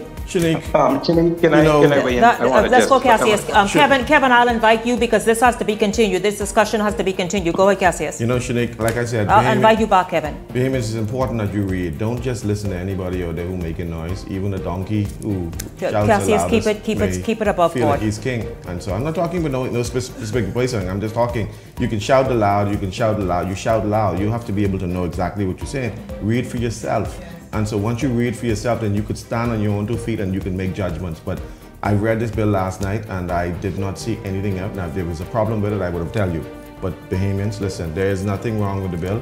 We can tweak it a little bit. We can make it stronger. But, you know, I think the bill should be passed. I'll tell you, read, Bahamas, read. There's a doctor, a whole doctor, an entire one, say he took sick after hearing we letting 100,000 Haitians. But he didn't read it. Read what? He didn't read the bill. You better stop cursing on the show. Don't curse, because Urka's watched the show. So don't curse on the show. The doctor did not read. The doctor say he heard that this was what was going to happen and happening under the cloak of darkness, and he took sick. And so, but when I heard it, I decided to read the bill. Fully done. And I realized that's a bunch of foolishness. That's a bunch of nonsense. So remember what Miles Monroe say? If you read one book in the Bahamas, you're a genius. Read, Bahamas, read. Temperature check is after the break.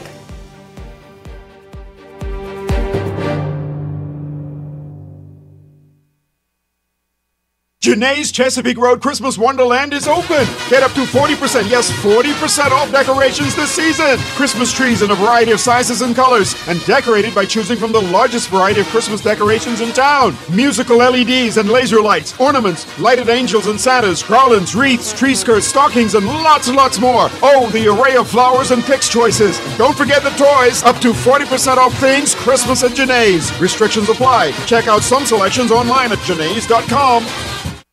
It's Christmas time at Grand Bahama Tiles with 5 days of savings you don't want to miss. Starting this Saturday, November 29th, get 25% off all tiles in stock.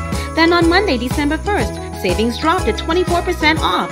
Ending Thursday, December 4th with 21% off. The early bird really catches the worm this Christmas as savings drop each day. Hurry down for early Christmas savings at Grand Bahama Tiles. Call them at 352-7920.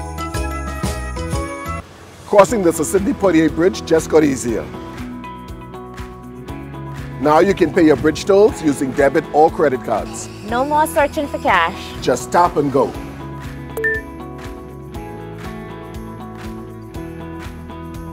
Quick, secure, and easy.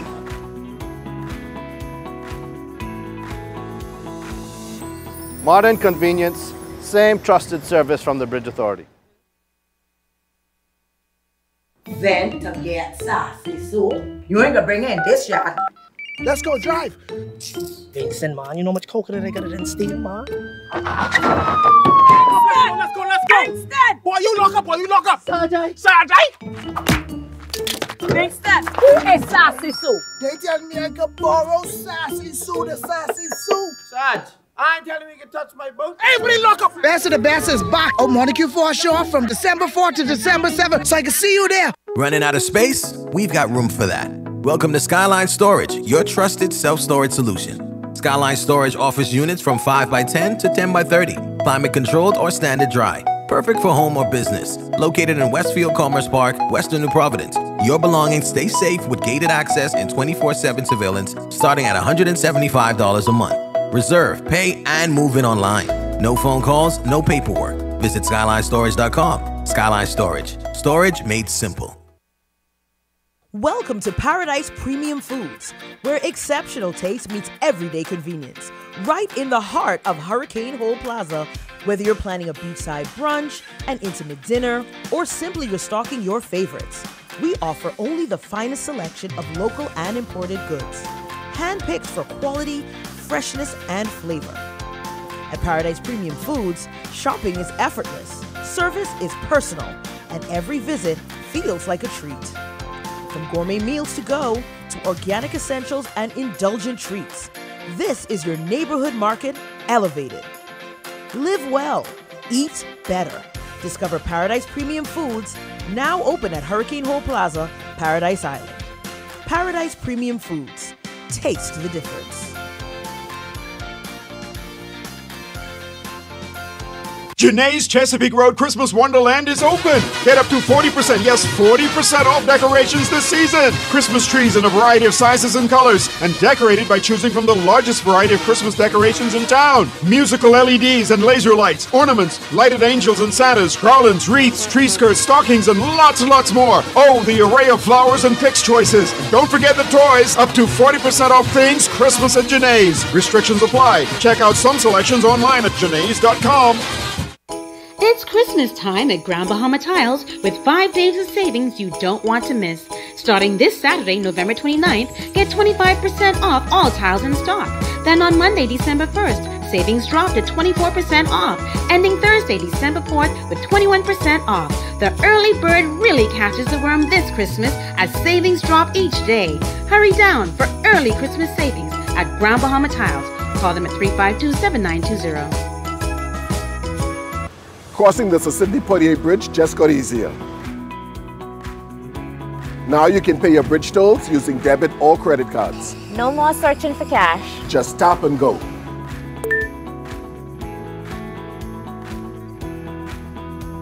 Quick, secure, and easy.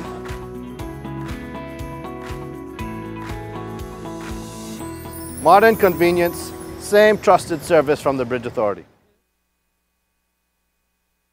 Then to get sassy, so you ain't gonna bring in this yard. Let's go drive. Vincent, man, you know how much coconut I got in steel, man. Let's go. Vincent! Boy, you lock up. Sergeant.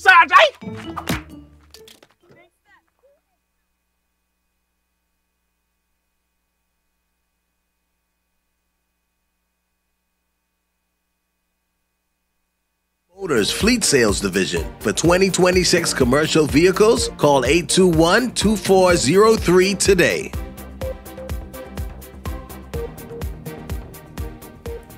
Good evening. Welcome back to Beyond the Headlines. It's great to have you all tuned in. And so let's get started. I'm very happy about this because this series just came by with great thought and consultation. And decided, listen, what am I going to do differently or add to the election discussion, right? And this came up, and I'm quite happy because many people, and I wouldn't call their name, but let's say South Beach and others are saying, listen, you know, I thought it was pretty fair, Shanique. And people are saying, you know what, perhaps I do need to be more vocal or more visible and all the rest of it. And so this is what it's all about, I'll tell you that. And of course, we're also telling the truth. And so welcome to Beyond the Headlines Temperature Check. This is the 4th in our series. Of course, this series goes until the general election. If there are additional seats, we of course will look at those. And you may say, well, how can you give a temperature check on maybe who would be the new faces in that new or those new constituencies? Well, we can see what each are saying and exactly what they're about, what their footprint has been in the national space, and what they're known for, the reputation they've been able to develop over the years. Because after all, listen to me, you don't, nobody who cannot further push your life along and improve your quality of life, not a handout, you all. No, a hand up.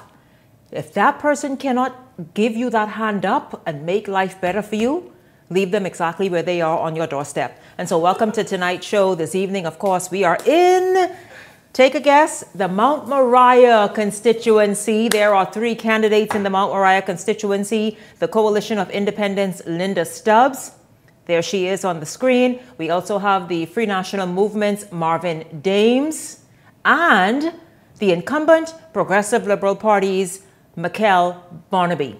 And so we're going to get started this evening. Welcome to Temperature Check, of course, the contributors Peggy Candace, Gabrielle McKenzie Ineas, and Howard Johnson. Good evening to each of you. Welcome to Temperature Check on Beyond the Headlines. Good evening. Thank you so much, Shanique. Good evening, Bahamas. Good evening, Shanique. Good evening, panelists. Good evening, Bahamas. It's always a pleasure to be here with you. Good evening again, Shanique, and good evening, my colleagues. Good evening, Bahamas. Absolutely. So you all know, of course, how we start. We jump right in. It's not too much pleasantries. Let's just go right in because the time goes by very quickly. And so let's jump right in. Now, Peggy, Gabrielle, Howard, what have you all been able to gather, glean, learn of the coalition's candidate, Linda Stubbs? Well, Shanique, good evening once again. Thank you for having me. I was trying to ascertain information about Ms. Stubbs. Of course, I use social media, and I went on a social media page and I sent a request to try and get her to tell me what she's doing in her plans for Mount Moriah, only to be verbally assaulted by her for the pitch I selected to promote the event, and not realizing that I had sent a request for information. She just saw the picture and went butt wild on me. But sadly enough, I just closed up to WhatsApp. I went on her page and I saw most of what she's advertising is her businesses and not much for her plans for Mount Moriah. So unfortunately, that ended my research on the candidate. Were you able to speak with anyone in Mount Moriah? Maybe they could have told you something? No, I was not. I honestly, my disclaimer is I just shut down from the whole process concerning her. Gabrielle, what were you able to find? Well, Bahamas, as you all know, I get on the ground and I get in these constituencies. I go and I talk to the people and they say, "You's the lady from..." Yeah, I talk to them. They recognize you. They recognize, so they know what I come to ask. I hope they told you the truth then, since they recognize you. I come to ask it. And they was like, "Yeah, I ready to tell my story." And I'm like, "You ready to tell your story? Let's go. I listening."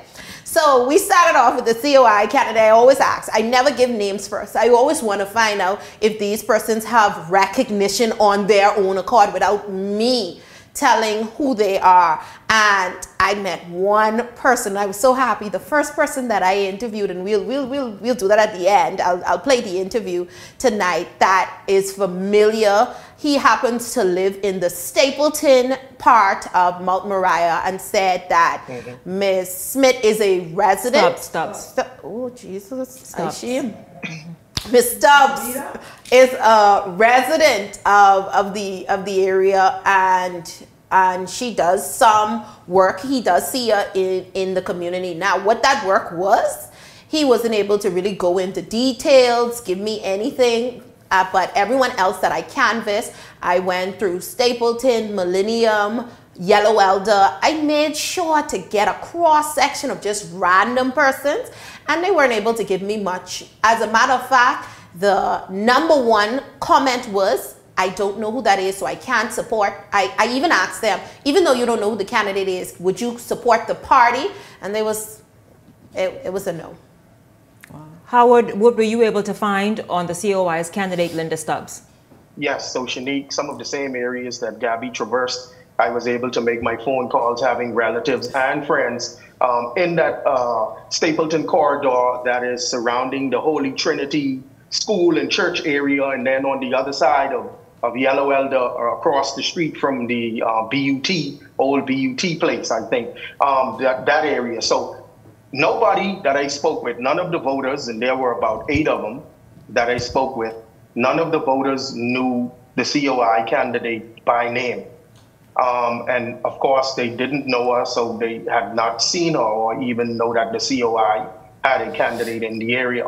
One thing that I found that was interesting was that the ad that you would put up for temperature check on your Facebook page, I saw some comments from the chairman of the COI, some of them very disturbing, I might add, and personal attacks on you, which were very unbecoming. But she was on there actually saying some things about the candidate, as if she is introducing the candidate to the people through your ad, through the comments in the ad that you put up, which I found very interesting. But nobody knows about the candidate. I was unable to find any political footprint regarding her run in Mount Moriah on Facebook or anywhere on the internet. And so there it ends for me. Well, of course, you all know Marvin Dames is seeking re-election, it's fair to say, because he served before. He was the Member of Parliament in Mount Moriah and for Mount Moriah before. There is Marvin Dames. Marvin Dames has a long career, and that's where I know him from, the way his first full-time job, I guess you would say. He climbed to the very top in that industry that he was in. But then, of course, he entered politics. He was unsuccessful in 2021. Now he's seeking to be elected again next year. What have you all been able to discover about sort of the re-engineered Marvin Dames, who is now canvassing Mount Moriah once again to be elected by the people of Mount Moriah? And who wants to jump in first? Well, actually, I was on the ground. I happened to, when I moved from the Stapleton area, I made my way over to Yellow Elder at some point, and I happened to meet Marvin Dames there campaigning this evening. Oh, you met him. I happened to run into him and his team this evening, and I was across the street interviewing someone, and so everyone's trying to figure out, well, what's she doing over there, and who's she talking to? So I was right on the main strip, right next to A.F. Adley School, so everybody's got to know where I was. I interviewed a long-standing resident, 56 years in that constituency. I mean, a house right next to the school. It's big and yellow, so you can't miss it. So everyone knows who I'm talking about. And she was adamant. She didn't know who the COI candidate was, but she was adamant that Marvin Dames deserved the second shot. That was her man of business. She didn't feel like he got a fair shaking after with the pandemic. She didn't feel like he was a bad representative. She feels like he's still around for the people. I got a mixed bag of reviews for Marvin Dames, but a lot of the persons, the one thing I can say, everyone knew who he was, and during his time and his tenure as Member of Parliament, they admitted he was very visible in the community. Some said that he pulled back after the loss, and they were not able to see him as much, but he's now ramping up things. There was one person, as I traversed further into Yellow Elder, that said, Mr. Dames, your team has walked straight past the McKinsey's house. Right through. They tell me I can call their name because they said it on video. They said, your team has walked straight past our house because they think we PLPs and we don't support Come on, y'all. Man, but anybody, wait a minute now. I don't think They say anybody don't should play pass the around people out. and think who is who. Yes. I think you're supposed to try to reach everybody. But did Marvin, did Dame see you?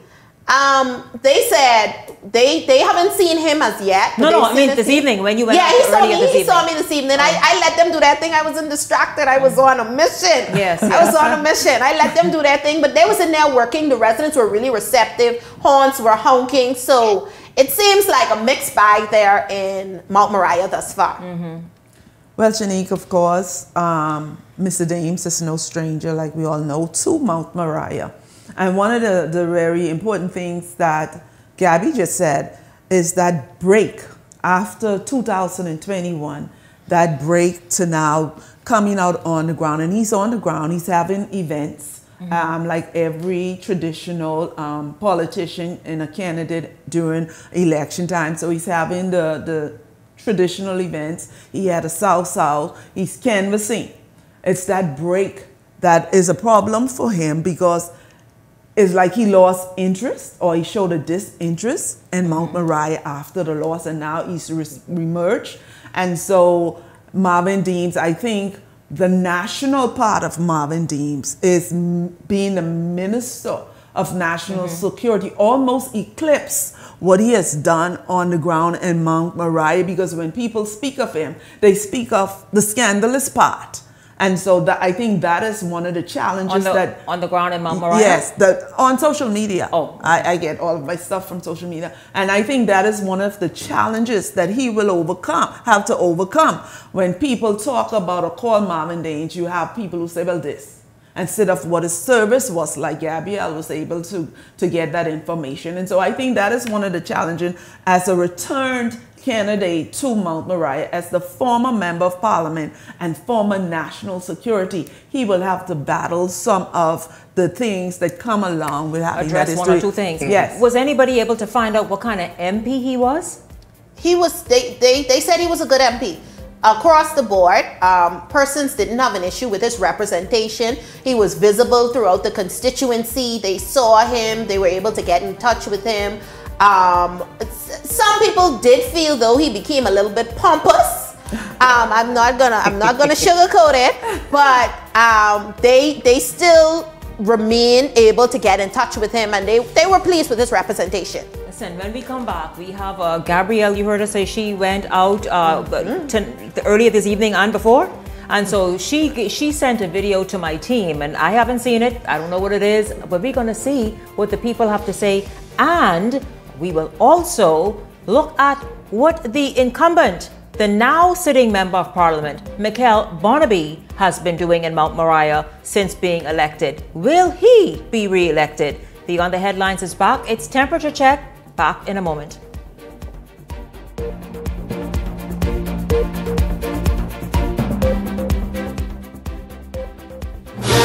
Welcome to Sunburst Super Christmas Sale, where you buy 5 and get 1 free. Prices start at just $28.95 for top quality wall paints and high gloss oil paints for $55.95 a gallon. Lucky customers get a chance to win a 42-inch TV every Saturday starting now. The drawing will take place at Sunburst Paints the first week of December.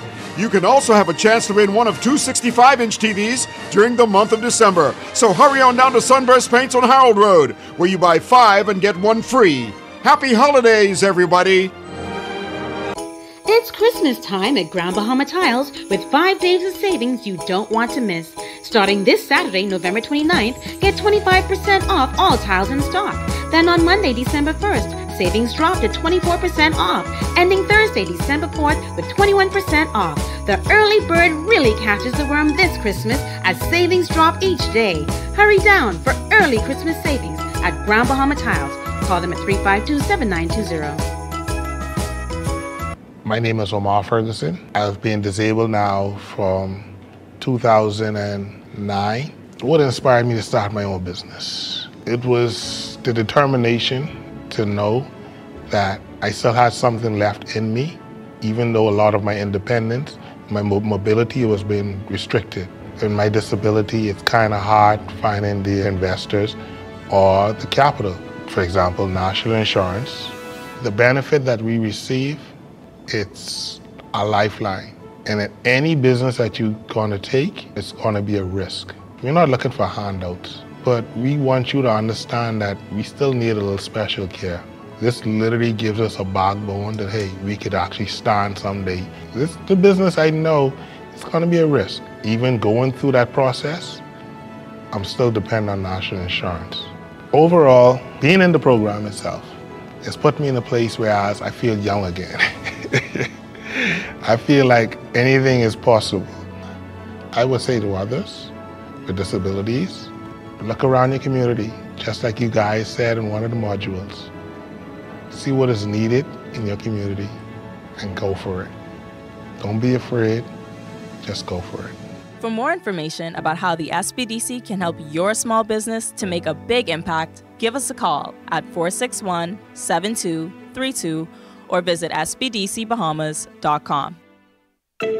Tired of driving around from place to place just to get your car insured and licensed? Frustrated with the process of being back and forth from your insurance company to road traffic? Well, BMG Insurance Agents and Brokers just made insuring and licensing your motor vehicle as easy as 1, 2, 3. Step 1. Visit us at the Road Traffic Department, Section 1, Thomas A. Robinson Sports Stadium. At our office, you can purchase or renew your insurance or get your vehicle inspected. We at BMG Insurance Agents and Brokers represent major carriers. Step 2. See the professionals at Road Traffic to get your vehicle licensed. Step 3. Enjoy your day. Insure with BMG Insurance Agents and Brokers today, saving you time and money. Your one-stop shop for all of your insurance needs. Great rates, convenient, excellent service. For more information, call us at 322-2221.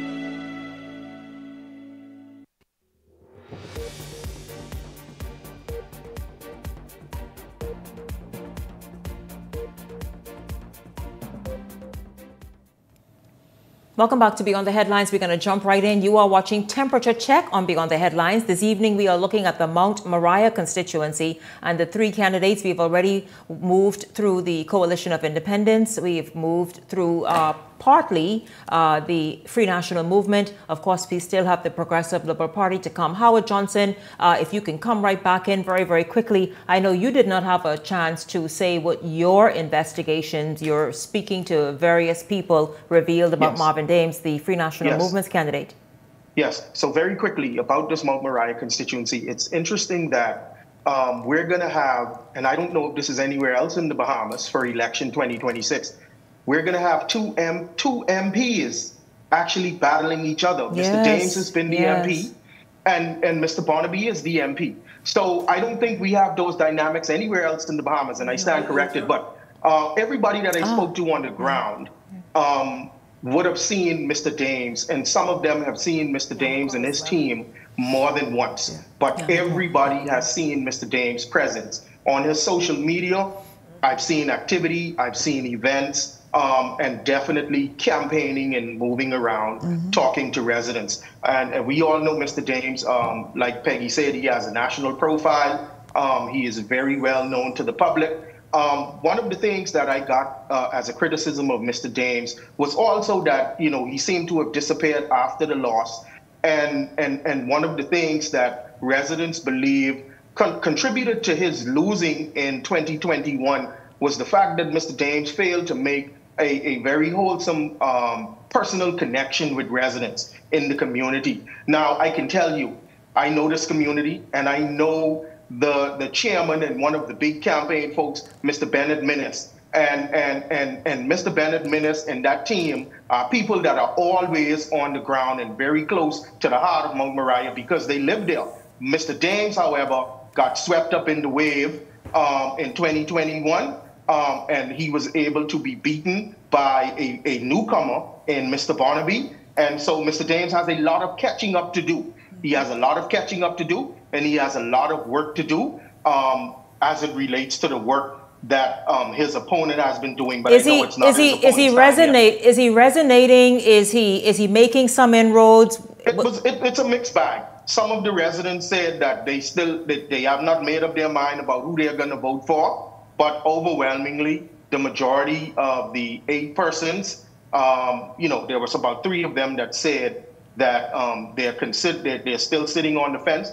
but 5 of those persons emphatically told me that they are going to be voting for Mr. Barnaby.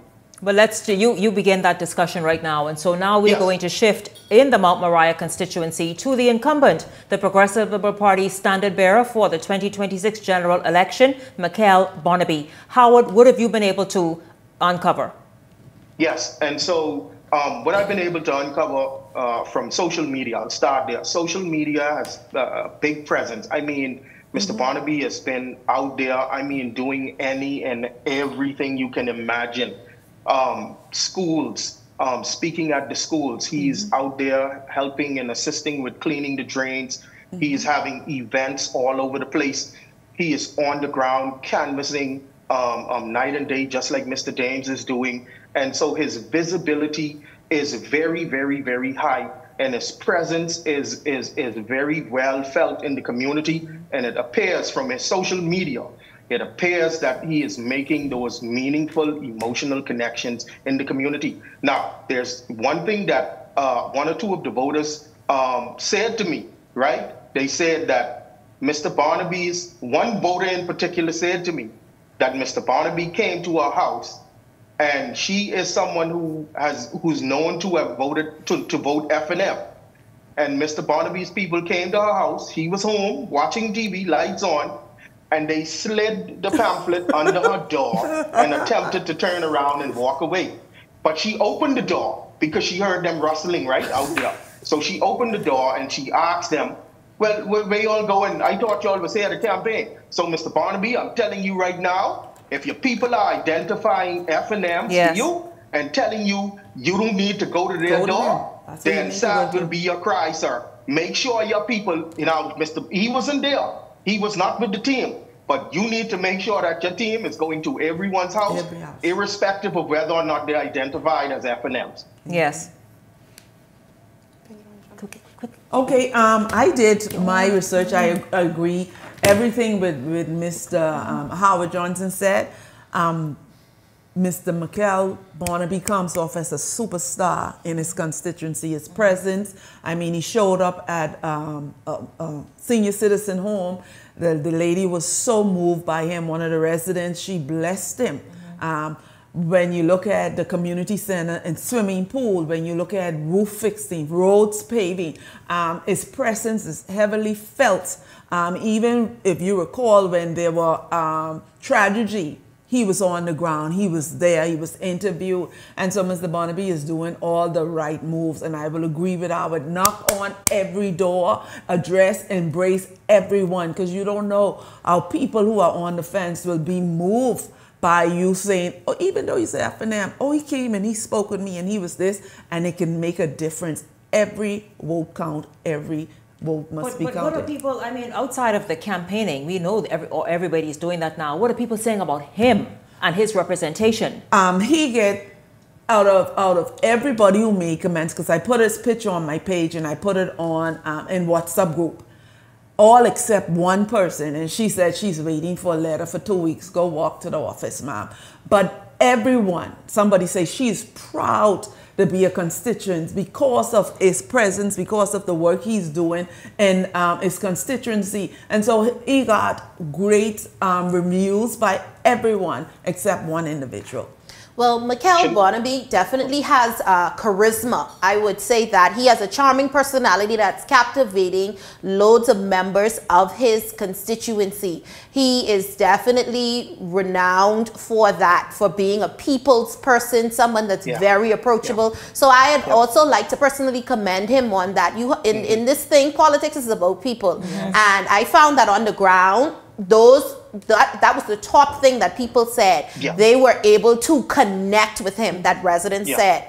However, I ran into the same issue across, and I'm going to cue the video right after I make this statement. We ran into the same issue across that he checks for one side. The yellow elder side is his heart. The yellow elder side, he's putting all of his eggs into the yellow elder side basket. And one resident even went as far to say that she hopes the basket doesn't fall out the bottom and that they could carry him through. And not to forget that you have residents across Millennium Gardens and Stapleton Gardens as well, that they are not as needy but they do require attention when it comes to things, especially on national issues as well. So is he performing on those other areas in terms of addressing community needs? Yes, Shanique. Everybody that I spoke to, even those that said that they were ambivalent and still on the fence, and not the three who said that they were not sure what they were going to do. And most of the others that I spoke with, nobody had a bad thing to say about him. They said that things are being done. A lot of the residents that I spoke to said that they were impressed with how he has maintained the parks, and then there's a pool and community center that's been done there, and that's what they were talking about. Stapleton residents feel like the pool should have been in Stapleton. I want you to know that. But I can tell you, I can only tell you what was told to me. Tennis So courts, no matter where you try to put the pool got to go somewhere, and somebody could be close to the pool, and somebody could be far from the pool. So that's neither here nor there. Absolutely. Now listen, you all, very, very quickly, because D'Angelo already told me, Shanique, you're out of time. Is this seat, is Mount Moriah leaning PLP, leaning F&M, leaning COI, or too close to call? I'm going to say PLP. He is the one to beat in this race. I still think this seat is too close to call based on my interviews on the ground today. Too close to call. I think this seat is leaning PLP because the time that Mr. Dames spent after he lost, absent from the constituency, I believe Mr. Barnaby was able to gain ground in there, endear himself to the people, and I believe that Mr. Dames is behind and has a long way to catch up to Mr. Barnaby. So I believe this seat is leaning PLP at this time. And so I'll tell you this, of course, this is what we do here on Temperature Check. Now, of course, I was a little rushed this evening because my team back there is screaming at me. By the way, gentlemen, do we have a moment to just play a little bit of what Gabrielle got earlier this evening? If we do, by all means, we can put in a 30 seconds in there. I went on the ground. I went on the ground. Y'all, I don't make this up. Okay, my name is Brent. I reside in the Mount Moriah area, which is Stapleton Gardens, which is adjacent to Yellow Elder Gardens and Millennium Gardens. Okay, so I have questions. Go ahead. One, do you know who the 3 persons are vying for this area? So that's from, let's start with the COI, the Coalition of Independence. Coalition of Independence. Linda, can't remember her last name. Okay, so you're aware of her? Yeah, I'm aware of her, yes. Okay, anything to say about her in terms of representation or representing this community? To be honest with you, I feel as though she would probably give good representation because she's from the community. Don't get me wrong. She is from the community. Coalition, I'm not so sold on it yet, but I know of her, yes. Okay, awesome. So what about the Free National Movement? We'll move on to them next. Okay. You're aware of who's running for them? Marvin Dames. I have no issues also with him. Reason being, my personal view, I feel as though that we've gotten on this side great representation for him because I could see him every afternoon, every evening passing through the area to make sure and checks and whatnot. I have no issues with that aspect. So yeah, I'm very familiar with him also. Is he still on the ground doing work in the area? Yes, he still is on the ground doing work in the area. Okay, and I just want to pivot back. What about Miss Linda? Is she doing work in the area? Yes, she's still doing every now and then. I'd see her, you know, when I do go on the street, I do see her on the street. Okay, so now let's move on to your current member of parliament. Are you aware of who that is? Yeah. I don't want to miss and not pronounce the name properly, but you can look right there and tell the people. I don't want to say or mess up the name, but is it McCall? Barnaby, Mr. Barnaby? Yeah, I'm familiar with him, yes. What do you think in terms of his level of representation? He's been representing you now for some 4 odd years. My honest opinion on the representation, I speak for many others in this Stapleton Gardens area that I feel as though his focus is more on the Yellow Elder side more than on this side. That's just my belief. And there you have that right there.